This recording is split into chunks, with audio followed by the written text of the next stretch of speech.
Assalamualaikum warahmatullahi wabarakatuh. Bertemu lagi dengan channel Petani Maju Official. Pada hari ini tanaman cabai merah besar ini berumur 40 hari setelah tanam benih baja F1.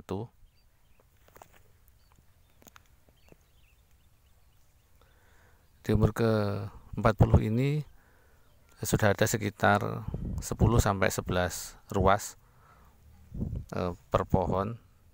Coba kita lihat. 1, 2, 3, 4, 5, 6, 7, 8, 9, 10 jadi sampai ke putih 10. 1, 2, 3, 4, 5, 6, 7, 8, 9, 10. Biasanya untuk cabai yang normal itu kurang lebih sekitar 12 sampai 13. 10 pun sudah lumayan kalau bisa mekar, jadi tidak hanya panjang sebelah, kadang ada yang sampai 15 tapi hanya satu jalur, kemudian yang lainnya memendek. Tapi kalau rata atau seperti pohon beringin istilahnya, itu 12 sudah sangat bagus. Biasanya kalau sudah sampai 12 ruas, dia akan berhenti dengan sendirinya dan dia memasuki tahap untuk pembesaran buah. Jadi kalau masih 9, masih 10 itu masih bisa tumbuh terus sampai 12 atau 13. Namun tidak semua tanaman sama seperti itu. Terkadang ada yang 10 ruas sudah berhenti.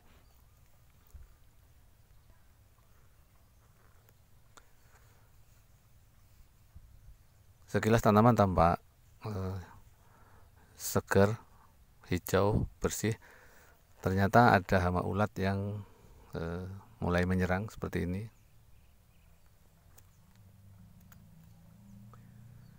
Ulat ini perkembangannya sangat cepat, jadi kalau tidak segera diobat, dalam hitungan hari dia akan cepat sekali membesar.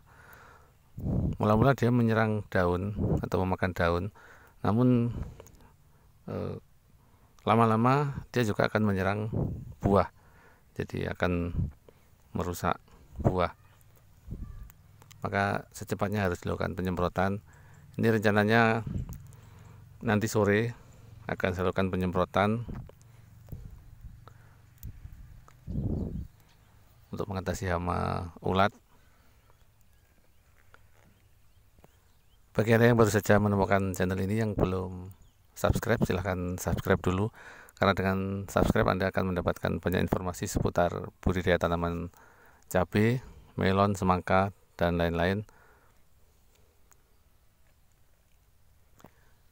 Jadi sekali lagi, bagi yang belum subscribe silahkan subscribe dulu, karena dengan subscribe Anda bisa mengikuti terus perkembangan tanaman cabai ini sampai panen.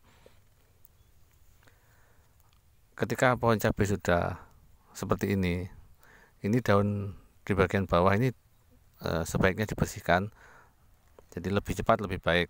Tapi seandainya tidak pun juga tidak masalah. Hanya saja biasanya daun-daun yang tua seperti ini jadi permulaan untuk serangan hama kutu-kutuan. Jadi hama kutu itu menyerang dari daun yang bagian bawah. Maaf, bukan hama kutu, maksud saya hama tungau. Jadi biasanya tungau menyerang daun yang bagian bawah, kemudian nanti dia akan menyebar ke daun atas. Jadi kalau masih masa pertumbuhan, yang harus diwaspadai adalah serangan trip yang menyerang ujung tanaman atau pupus. Kemudian ketika tanaman sudah besar seperti ini, pertumbuhan sudah terhenti, pada masa-masa pembesaran buah, hama yang mengintai selain ulat seperti tadi, selain ulat juga tungau. Hama tungau sangat ganas, jangan disepelekan, karena sekali tungau masuk kemudian kita telat mengantisipasi, maka dia akan cepat sekali menyebar, ditandai dengan daun tua yang berwarna kuning, kemudian di belakangnya sini terlihat kotor seperti ada kerak-kerak. Karena kalau sudah daun yang bawah habis, dia akan menyebar ke daun atas dan selanjutnya daun akan rontok. Kemudian kalau daun sudah rontok habis bisa diikuti dengan buah juga bisa rontok. Jadi kalau sudah seumuran ini dibersihkan daun yang bagian bawah tidak masalah sampai benar-benar bersih. Ini memudahkan dalam mencegah dan juga memberantas hama tungau, karena hama tungau yang diserang bagian bawah daun. Jadi kalau posisinya bersih seperti ini, maka dengan spuyer yang menghadap ke atas dia akan menjangkau semua bagian bawah daun. Kalau di sini banyak daun, bisa jadi lebih sulit untuk mengenai semua bagian karena akan terhalang oleh daun-daun yang tua, daun-daun yang di bawah ini. Dan untuk rumput yang ada di parit sudah mulai terlihat hasilnya. Ini setelah disemprotkan herbisida sekitar 1 minggu yang lalu, rumput sudah mulai kering, namun ada sebagian yang tidak begitu kering, jadi ini harus diulangi.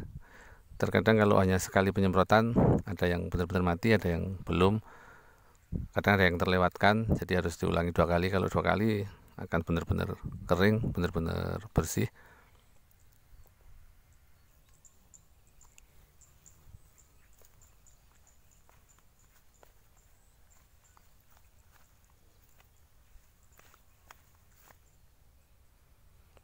Ada lubang-lubang bekas dimakan ulat.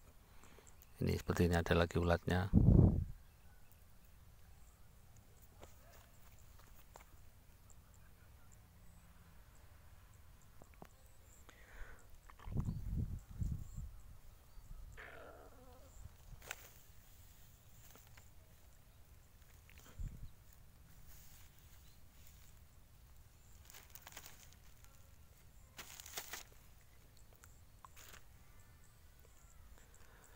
Jadi sementara ini masih melakukan pemasangan tali seperti ini. Ini tujuannya adalah untuk menyangga pohon cabai supaya dia tegak ke atas. Karena kalau tidak disangga, nanti kalau dia tumbuh masih memanjang, maka dia akan rimbun sampai ke sekitar sini. Jadi nanti untuk pengobatannya jadi sulit karena terlalu rimbun. Jadi tujuannya supaya dia nanti bisa ke atas untuk memudahkan dalam penyemprotan. Nanti kalau misalnya dia masih terus tumbuh memanjang, maka di atas ini masih diberikan tali lagi, jadi bisa sampai 2 tali, 1, 2, tapi tergantung kondisinya nanti, tergantung pertumbuhannya. Sebenarnya untuk penyemprotan hama ulat bisa dilakukan pagi hari seperti ini, namun karena tenaganya untuk bagian penyemprotan ini masih nyemprot padi untuk hari ini, makanya untuk cabenya ke bagian nanti sore, atau kalau tidak sempat bisa jadi ini besok pagi dilakukan penyemprotan. Baiklah sahabat petani maju dimanapun Anda berada, terima kasih atas perhatiannya. Mudah-mudahan videonya bermanfaat. Sampai jumpa di video-video kami selanjutnya.